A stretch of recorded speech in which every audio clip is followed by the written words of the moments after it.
C'est un détail anodin dans un document banal. Il s'agit d'une vente datant des premières années du XIIIe siècle.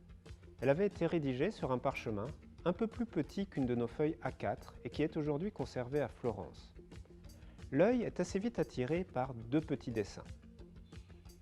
Un regard perdu dans le vide, l'esquisse d'un nez, un demi-sourire. On reconnaît un visage coiffé d'une sorte de mitre. Ce dessin est aujourd'hui difficile à interpréter. On sait par contre à quoi il servait et à qui il appartenait. On pourrait parler d'un symbole.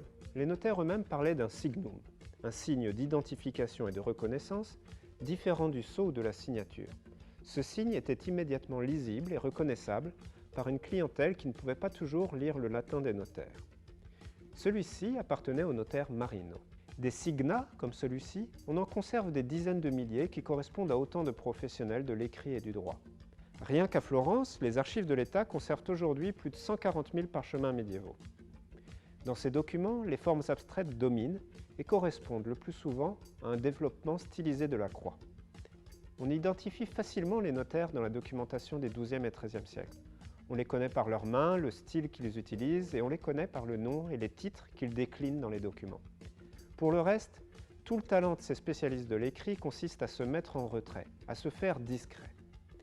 Pourquoi alors certains d'entre eux ont-ils décidé de s'éloigner de cette tradition abstraite et de la relative discrétion qu'elle impliquait?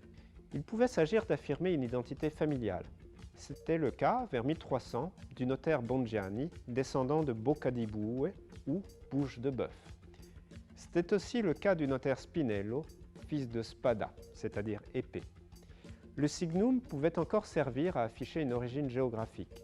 Ce gland et cette feuille de chêne appartenaient ainsi à un certain Ranieri, originaire du village de Querceto, c'est-à-dire forêt de chêne. Dans les années à cheval sur les XIIe et XIIIe siècles, en Italie centrale, c'est la société tout entière qui change, et l'art des notaires connaît alors de profondes transformations. C'est peut-être parce qu'il entend manifester une conscience plus affirmée de son statut social qu'Amoretto, contemporain du notaire Marino, transforme son initiale en une petite tour d'allure très martiale. D'une façon générale, on constate que les signes figurés sont plus nombreux dans ces années, sans qu'on puisse toujours leur donner un sens. On retrouve ainsi, chez un scribe, le dessin d'une petite tête, peut-être celle d'un moine ou d'un frère convers.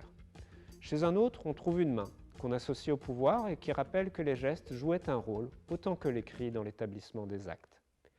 Marino n'est pas le seul notaire à s'éloigner de la tradition abstraite de ses prédécesseurs. Aujourd'hui, on a probablement perdu les clés qui auraient permis de donner un sens à la figure qu'il avait décidée. Ce qu'on sait en revanche, c'est que Marino avait mis un peu de lui-même dans ce dessin et qu'il avait ainsi pris le parti d'afficher sa singularité.